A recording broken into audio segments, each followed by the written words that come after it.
ગારિયાધાર શહેરમાં પીએમવાય યોજનામાં ગેરરીતિ બાબતે મોટી સંખ્યામાં ઉગ્ર રજૂઆતો કરવામાં આવી છે. ગારિયાધાર શહેરમાં વર્ષ 2029 સુધીમાં સૌને પોતાના પર મળે તેવા ઉમદા હેતુથી પ્રધાનમંત્રી આવાસ યોજના 2.0 અમલી કરવામાં આવી છે. આ યોજનાની કામગીરીનું મોનિટરિંગ ગારિયાધાર નગરપાલિકા તથા જીઓ ટ્રેનિંગ ફોર્મ વેરિફિકેશનનું કામ એજન્સી દ્વારા કરવામાં આવતું હોય છે. આ યોજનાનો મુખ્ય ઉદ્દેશ કાચા મકાન ધરાવતા ગરીબ લોકોને નવા પાકા મકાન બનાવવા મદદ થાય તે માટેનો છે. પરંતુ આ યોજનાનું કામ ગારિયાધાર નગરપાલિકામાં એજન્સી દ્વારા નિમણૂક કરેલ છે પ્રતિનિધિ દ્વારા ગેરરીતિ કરવામાં આવતી હોય, જેમ કે પોતાના સંબંધીઓને ફોર્મને પણ અપ્રુવલ આપવા અને અન્ય અરજદારોને સંતોષકારક જવાબ ન આપવા, અપમાનિત કરવા વગેરે ગંભીર આક્ષેપ સાથે મોટી સંખ્યામાં અરજદારો રજૂઆત કરવા કચેરી ખાતે દોડી ગયા છે. આ બાબતે અનેકવાર અધિકારી અને પદાધિકારીઓને લેખિત તેમજ મૌખિક રજૂઆતો કરવા છતાં કોઈ કાર્યવાહી કરવામાં આવતી ન હોય ત્યારે આજે મોટી સંખ્યામાં અરજદારો અને મામલતદાર કચેરી ખાતે દોડી જઈ ગંભીર આક્ષેપ સાથે ઉગ્ર રજૂઆતો કરવામાં આવી છે. ત્યારે આ બાબતે તંત્ર દ્વારા વહેલી તકે તપાસ કરી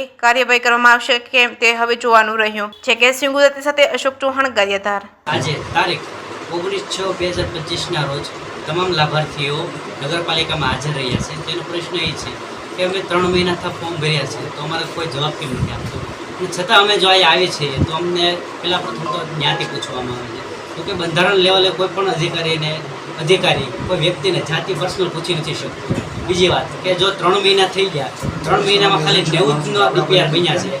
બીજી નગરપાલિકા લેવલે આપણે જોઈએ તો 500 નામના ડીપીઆર બની ગયા છે, 500 જણાના. તો આપણે આપણા ગારિયાધાર તાલુકા લેવલે ખાલી 90 કેમ બન્યા? તો શું આ અધિકારી બેદરકારી હશે, એના ઉપર કોઈ અધિકારીની બેદરકારી હશે, અથવા તો એના કોઈ પણ જાતનું ટોર્ચર કરવામાં આવતું હશે? શું આમાં જે મેન ફોલ્ટ શું છે બતાવવા નથી આવતો. લાભાર્થી અવારનવાર હેરાન થાય છે છતાં કોઈ અધિકારી ધ્યાન નથી આપતું. પ્લસ કે આપણે જ્યારે આ નગરપાલિકામાં આવી છે તો કોઈ અધિકારીઓ હાજર હોતું જ નથી અને કોઈ પણ પ્રકારના પ્રત્યુત્તર સરખા આપવામાં આવતા નથી. તો આવું શા માટે લાભાર્થીને થાય છે અને લાભાર્થીને શું કામ હેરાન કરવામાં આવે છે? અમારો મેઇન પ્રશ્ન એ છે કે આવા જે બેદરકારી ગેરરીતિ કરવાવાળા લાભાર્થી છે તો એને વહેલી તકે છૂટા કરવામાં આવે. એની જગ્યાએ જો કોઈ નવા લાભાર્થી સારા એવા ટેકનિકલ જે માનો કે અનુભવી વ્યક્તિ છે તેને બેસાડવામાં આવે તો આવા લાભાર્થી હેરાન ન થાય. તો અમારો બધા લાભાર્થીનો એક જ પ્રશ્ન છે કે જે અનુભવી માણસ છે, એન્જિનિયર છે, એને મૂકો. અંદાજિત તમે સાહેબને રજૂઆત કરવા અંદાજિત કેટલાક લોકો તમે ભેગા એકઠા થયા છે?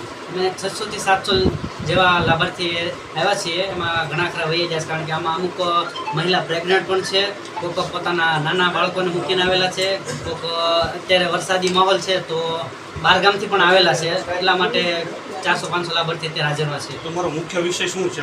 મુખ્ય વિષય એ છે કે બેનને જ્યાં લગીન છોટા નહીં કરે ત્યાં લગીન બધા લાભાર્થી રોષે ભરાયેલા છે. કારણ કે લાભાર્થીને મેન શું છે, અત્યારે તો એક તો વાતાવરણ ખરાબ સમય છે, ઘણા ખરાના મકાન જર્જરિત હાલતમાં છે.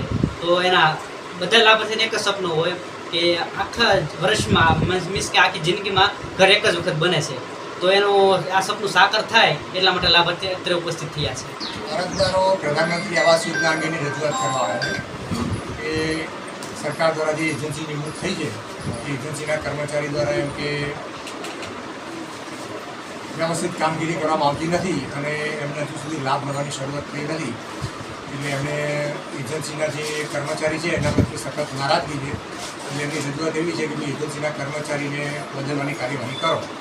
એટલે અત્રેથી 2/6/2025ના રોજ પણ એજન્સીને આ પ્રકારનો પત્ર વ્યવહાર કરવામાં આવેલ છે કે કોઈ ટેકનિકલ કર્મચારીને ફાળવી આપો.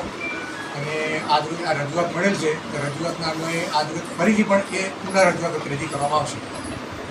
અને સાહેબ લોકોનો પ્રશ્ન એમ છે કે નાત જાત પૂછવામાં આવે છે, તો એ વિશે સાહેબ શું તમે કહેવા માગો છો? તમારી હાજરીમાં આ પ્રશ્ન પૂછવામાં આવે છે કે તમારી ગેરહાજરીમાં આ પ્રશ્ન પૂછવામાં આવે છે? મારી હાજરીમાં કોઈ પ્રશ્ન પૂછવામાં આવતો નથી અને એ કાર્યવાહી અત્રેની જે કચેરી છે એમાં એમની જે બેઠક વ્યવસ્થા છે, જે ચેમ્બર ફાળવી છે એ ચેમ્બરમાં એ આ કામગીરી કરતા હોય છે. એટલે ત્યાં કોને શું પ્રશ્ન પૂછે અમને અમારી જાણમાં હોતું નથી. મારી હાજરીમાં આવો ક્યારેય પ્રશ્ન પૂછવામાં આવ્યો નથી.